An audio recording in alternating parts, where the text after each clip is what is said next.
चलिए हम cardinality based problems के बारे में बात करते हैं। अब हमें ये समझना पड़ेगा कार्डिनल नंबर क्या होता है। लिखा क्या है, the number of different elements in a finite set is called cardinal number और order of set A. Cardinal number को ही क्या बोला जाता है, ऑर्डर ऑफ सेट। ठीक है, जैसे मान लीजिए अपने पास कोई सेट ए है, उसमें एलिमेंट्स हैं 1 2 3 4। अब हमें ये देखना पड़ेगा इसमें टोटल नंबर ऑफ एलिमेंट्स कितने हैं, 1 2 3 4। तो इसका कार्डिनल नंबर कितना हो गया, 4। ठीक है, अगर किसी सेट में 6 एलिमेंट्स हैं तो कार्डिनल नंबर कितना हो जाएगा, 6। बशर्ते ये ध्यान देना है कि जो एलिमेंट्स हैं वो डिफरेंट होने चाहिए। ठीक है, अगर इसी तरीके से हम एम्प्टी सेट में पूछते हैं कि एम्प्टी सेट में कार्डिनल नंबर कितना हो गया, जैसे मान लीजिए ए कोई सेट है, इसमें कोई एलिमेंट्स नहीं है, तो इसमें कार्डिनल नंबर कितना हो गया। आप बोलोगे सर इसमें कोई एलिमेंट्स नहीं है तो इसका कार्डिनल नंबर 0। इसी तरीके से इनफाइनाइट सेट की बात करता हूँ। इनफाइनाइट सेट मतलब इनफाइनाइट नंबर ऑफ एलिमेंट्स होंगे, इसका मतलब उसका कार्डिनल नंबर कितना हो जाएगा, इनफाइनाइट हो जाएगा। ठीक है, अब चलिए ये देखते हैं कुछ इंपॉर्टेंट रिजल्ट्स हैं, इसके बारे में बात करते हैं। लिखा है n of A union B, मतलब number of elements in A union B is equal to number of elements in A plus number of elements in B minus number of elements A intersection B. चलिए हम इसको आपको बताते हैं। ठीक है, ये ध्यान दीजिए, ये मान लीजिए सेट ए है, ये सेट बी है। ठीक है, सेट ए में नंबर ऑफ एलिमेंट्स ये हैं। ठीक है, सेट बी में नंबर ऑफ एलिमेंट्स ये वाले हैं। अगर जब हमें n of A union B निकालना पड़ेगा तो number of elements in A plus number of elements in B minus number of elements in A intersection B. A intersection B को माइनस क्यों किया गया, रीजन ये है इसको हमने 2 बार काउंट कर लिया। एक बार जब सेट ए के एलिमेंट्स ले रहे थे, दूसरी बार जब सेट बी के एलिमेंट्स ले रहे थे, तो ये जो बीच वाला पार्ट है ये 2 बार आ जा रहा था, इसलिए हमने इसको एक बार माइनस कर दिया। ठीक है, अब चलिए ये देखते हैं। Number of elements in A union B union C is equal to number of elements in A plus number of elements in B plus number of elements in C minus number of elements in A intersection B minus number of elements in A intersection C minus number of elements in B intersection C plus number of elements in A intersection B intersection C. चलिए इसको भी बताते हैं हम, बढ़िया तरीके से समझना है। ठीक है, ये मान लीजिए सेट ए है। ठीक है, ये सेट बी है, ये सेट सी है। तो हम क्या बोलेंगे, number of elements in A union B union से निकालने के लिए सेट ए के एलिमेंट्स ले लीजिए। बड़े ध्यान से देखिए भाई, तभी समझ में आएगा। सेट ए के एलिमेंट्स प्लस सेट बी के एलिमेंट्स, ये देख लीजिए ये वाले।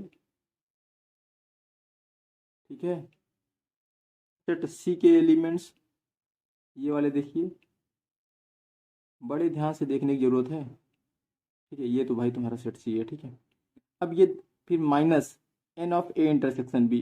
ए इंटरसेक्शन बी क्यों माइनस किया गया, क्योंकि 2 बार आ गया। एन इंटरसेक्शन सी क्यों माइनस किया, क्योंकि ये भी 2 बार आ गया। ये देखिए ए वाला और सी वाला, इसको माइनस कर दिया गया। बी इंटरसेक्शन बी वही रीजन है, ये बी है ये सी है, ये देखिए। ठीक है, अब आपको ये देखना पड़ेगा कि यहाँ पे n of A intersection B intersection C ये ऐड क्यों किया गया।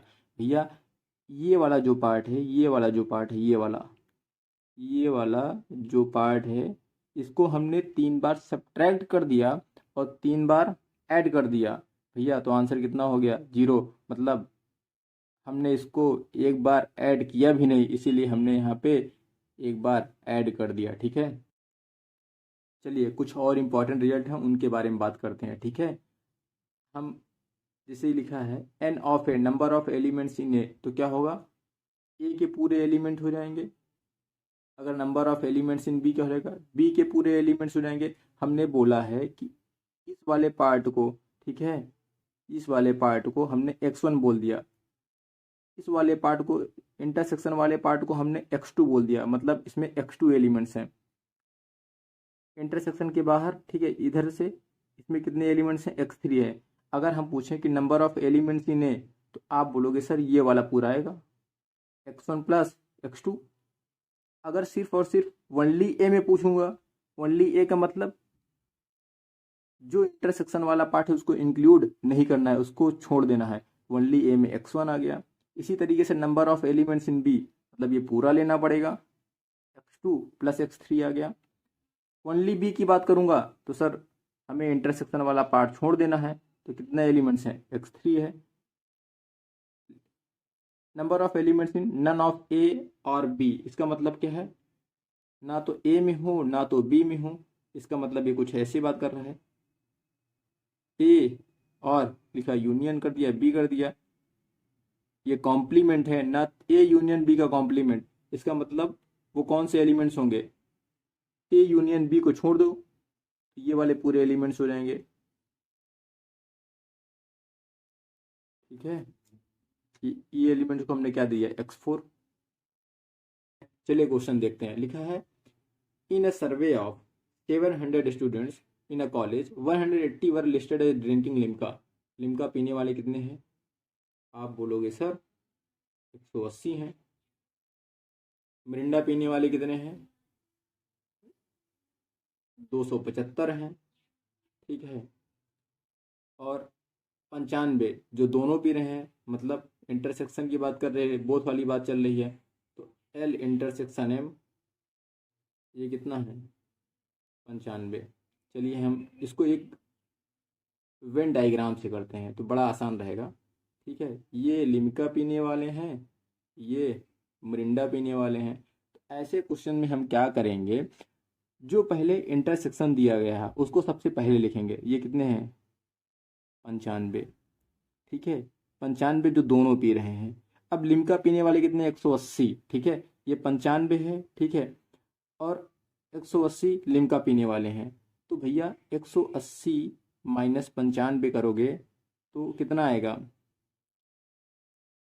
85 आएगा। 85 जो सिर्फ और सिर्फ लिम्का पी रहे हैं। ठीक है, मिरिंडा पीने वाले कितने हैं, 275। ठीक है, अगर 275 में से 95 माइनस कर दोगे, 275 में से 95 माइनस कर दोगे तो ये कितना बचेगा, 180 बचेगा। 180 सिर्फ और सिर्फ मिरिंडा पीने वाले हैं, इतना पता लग गया। और क्या पूछा है, find how many students were drinking Limca only. Limca पीने वाले कितने हैं, सिर्फ और सिर्फ लिम्का पीने वाले कितने हैं, तो आप बोलोगे सर सिर्फ और सिर्फ लिम्का पीने वाले 85 हैं। तो ए का आंसर कितना आ गया, 85। ठीक है, बी वाला देखते हैं। बी वाला क्या है, find how many students were drinking neither Limca nor Mirinda. तो भैया ना तो लिम्का पी रहे हैं ना तो मिरिंडा पी रहे हैं। भैया L complement intersection M complement, भैया डी मॉर्गन्स लॉ याद है, डी मॉर्गन्स लॉ क्या बोलता है, इसी को लिखने का तरीका, इसको कैसे लिख सकते हैं डी मॉर्गन्स लॉ में, ऐसे लिख सकते हैं ना, डी मॉर्गन्स लॉ। ठीक है, मतलब हमें ये एल वाला पार्ट है, ये एम वाला पार्ट है, एल यूनियन एम को छोड़ दो और जितने बचेंगे वो कितना आ जाएगा, एल यूनियन एम का कॉम्प्लीमेंट आ जाएगा, पक्की बात। टोटल नंबर ऑफ स्टूडेंट्स कितने थे, 700। भैया अगर 700 में से हम ये पूरे माइनस कर दें, माइनस 85 ये वाले पार्ट, तो ये कितने आ गए, ये आपके 340 ऐसे लड़के हैं जो ना तो लिम्का पी रहे हैं ना तो मिरिंडा पी रहे हैं। ठीक है, नया क्वेश्चन देखते हैं। In a group of 500 people 350 speak Hindi and 300 speak English. It is given that each person speaks at least one language. ठीक है, 3 पार्ट है, हमें तीनों पार्ट का आंसर बताना है कि how many people can speak both Hindi and English, how many people can speak Hindi only, how many people can speak English only. ठीक है, अब हमें ऐसे क्वेश्चन करने से पहले, ठीक है, अब दिया क्या है, in a group of 500 people.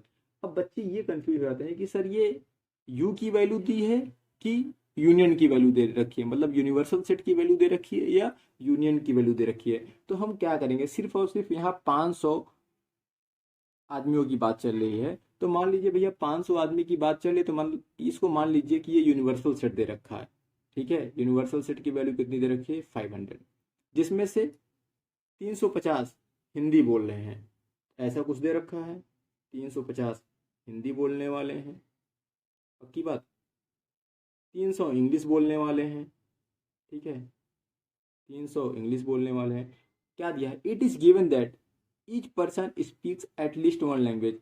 और ये दिया गया है कि हर एक आदमी कम से कम एक लैंग्वेज तो बोलता ही बोलता है। भैया एटलीस्ट मतलब यूनियन की बात चल गई, मतलब जो यूनिवर्सल सेट की वैल्यू है वो यूनियन के बराबर हो गई। मतलब ये हिंदी वाला था, ये इंग्लिश वाला था, ये यूनियन थे, ठीक है। मतलब number of elements in S union E कितने आ गए 500।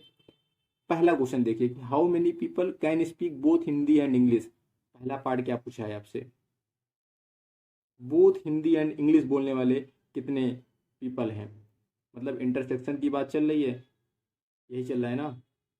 आपको हमने एक बढ़िया सा फार्मूला बताया है जो रिजल्ट के रूप में लिखा था कि n of H union E निकालना है तो n of H plus n of E minus n of H intersection E, ठीक है। एच यूनियन ई की वैल्यू कितनी दे रखी है 500, 500 लिख दिया। एन ऑफ एच की वैल्यू कितनी दे रखी है 350, 350 लिख दिया। एन ऑफ ई की वैल्यू कितनी दे रखी है 300, 300 लिख दिया, minus n of H intersection E, ठीक है। 500 is equal to 350 plus 300 650 minus n of H intersection E. N of H intersection E जब निकालना है तो क्या करोगे, 650 माइनस 500 इज इक्वल टू 150। ये आपका पहले पार्ट का आंसर आ गया, पक्का। अब बेटा क्या लिखा है कि how many people can speak Hindi only, ठीक है। How many people can speak English only, ये आपके लिए होमवर्क है, इसको तो आप कर लीजिएगा डब्ल्यू, ठीक है। और इसका आंसर कमेंट बॉक्स में ज़रूर बताइएगा। चलिए नेक्स्ट क्वेश्चन देखते हैं। In a school there are 20 teachers who teach mathematics और फिजिक्स, ठीक है। हु टीच मैथमेटिक्स और फिजिक्स, मतलब ये किसकी वैल्यू दे रखी है, यूनियन की वैल्यू दे रखी है, और की बात चल गई, कितना दे रखा है 20। Of this 12 teach mathematics, mathematics पढ़ाने वाले कितने हैं 12। And 4 teach both physics and mathematics, both मतलब इंटरसेक्शन की बात चल गई, ये कितना दे रखा है 4। क्या पूछ रहा है, how many teach physics, n P की वैल्यू पूछ रही है। भैया सिंपल सा भाई, रिजल्ट याद है ना, n of M union P, क्या लिखोगे sir, n of M plus n of P minus n of M intersection P, ठीक है। N of M union P की वैल्यू कितनी दे रखी है 20, एन ऑफ एम की वैल्यू 12, एन ऑफ पी की वैल्यू फाइंड करनी है, minus n of M intersection P की वैल्यू 4, ठीक है। एन ऑफ पी की वैल्यू सॉल्व करने पे कितना आ जाएगा 12। ये तुम्हारा क्या हो गया आंसर।